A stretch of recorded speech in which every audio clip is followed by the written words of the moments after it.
I'm just a hungry player, just a dog. Gotta be relentless, gotta be able to go, go, go, and never stop. I told him a long time ago, I said, Laviska, you have abilities that not everybody's got in this game. So he's gonna show the country on a national scale, week in and week out, that he is that dude, and he really is that dude. Laviska Shenault is one of the most electrifying players today in college football, and not just at the University of Colorado, not just in the Pac-12, but one of the most electrifying players in the nation. He is big, strong, fast, and he is a threat to score from anywhere on the field at any time. Shenault, touchdown! Unbelievable! Laviska Shenault all the way! Touchdown, Colorado! Laviska Shenault!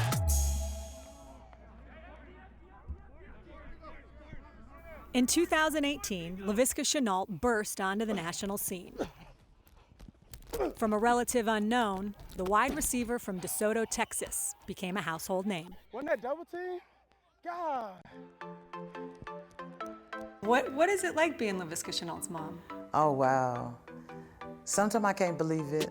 It's amazing to watch him play. You know, at first I didn't see what everybody was talking about, but as I watch him more, I see the amazing things he do, the amazing catches he do. He always keeps amazing me with the things he do. Do you get nervous watching him play? All the time. Boy, emotionally, it's like sometimes it's just overwhelming. You have to be like, okay, I'm just gonna walk outside for a minute. I'll be back in a minute. Usually while the whole game going on, I would be texting him. When he get through playing, he'll turn on his phone, he see all these texts with his mom, you know, like, my mama said, my mama said.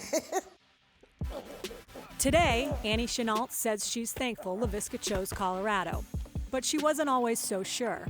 Her son turned down offers from powerhouses like Alabama and LSU, which surprised many people, including her. He visited a lot of them, but when he came to Colorado, when he came back, I remember him saying, hey, Mom, I feel it there. That's where I feel home at. And I was like, really? You know, Colorado? You got Alabama, you got a... And he was like, I just feel like I can do my best at Colorado. Just knowing Laviska for as long as I knew him for, I just tried to show him who I was. I tried to show him the University of Colorado, how special Boulder was.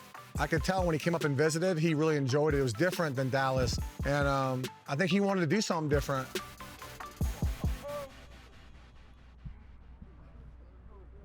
Laviska committed early.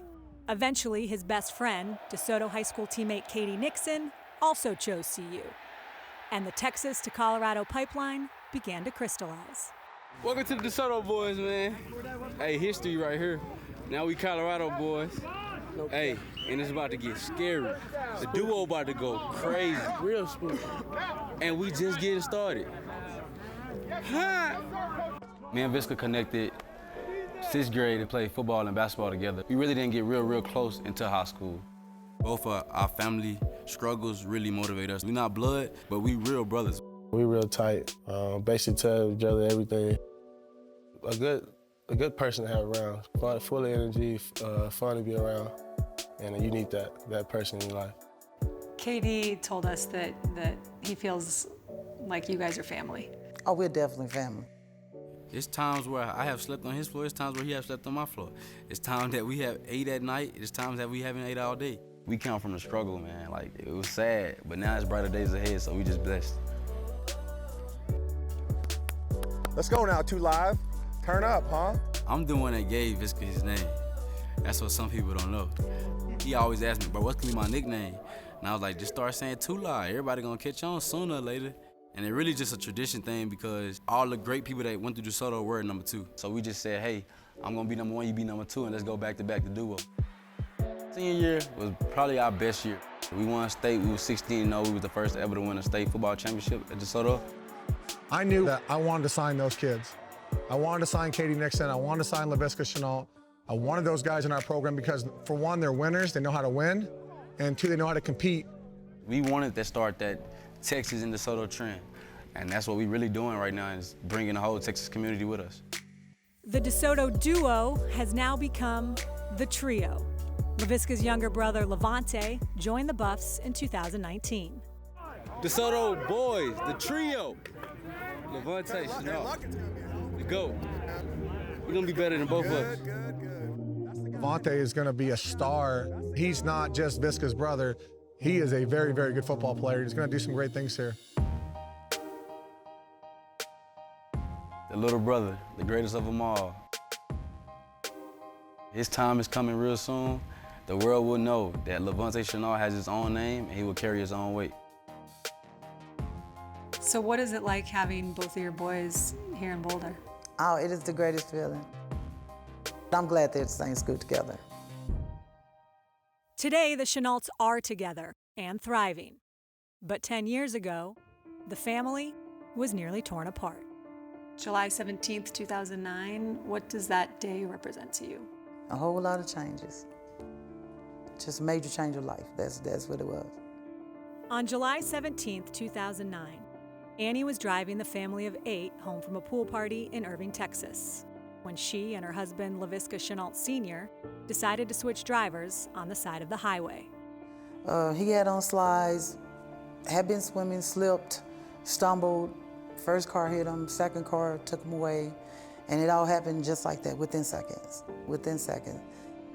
It's one of the things you can't explain. I said to myself, maybe I shouldn't have stopped. Maybe I should have kept going. My brother, he didn't want me to see or whatever was gonna happen, so he put my head down, so I really don't know. What do you remember about that day? Everything. Everything. Everything. For a whole months, I remember everything over and over and over and over again. I think that's a moment that no one could ever possibly prepare themselves for. Never in a million years. What did you say to your kids? Wow. Every stumbling block you go over, it just makes you stronger. My childhood was, beginning all the way up till I was 8, was great. When my dad passed, that's when things started getting hard. So like that's when I felt like I was alone, but not really alone. Like I know I had my brother, I knew I had my sisters and brother, my mom, but at the end of the day, I felt like I was alone. What's the most important thing you learned from your dad? To be tough. That was the main thing. I was really young, but the main thing that I remember was being tough, for sure. Everything happens for a reason, so I just think of it in a positive way. What change did you see in Laviska after he lost his dad? He kind of went into a little shell. He don't like to talk about it. None of the kids like to talk about it. I think about him mostly every day. When I'm working out, it's what I think about. When something's hard, it's what I think about. You learn to adapt and you learn to go on. It may take time. It's just experiences you have to just pray about and move forward.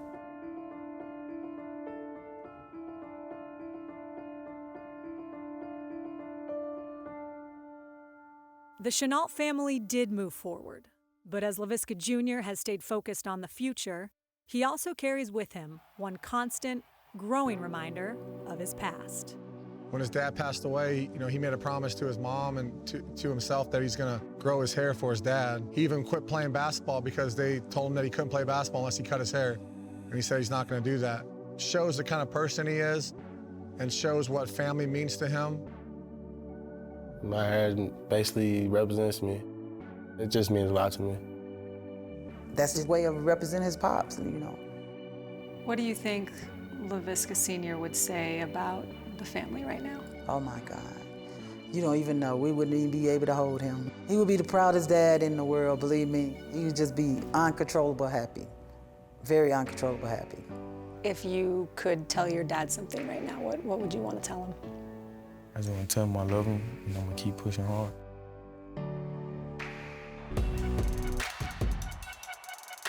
I know he'll love what I'm doing. He loves football, so I know he'll love what I'm doing. Pretty sure he'll be pretty proud. Pretty proud.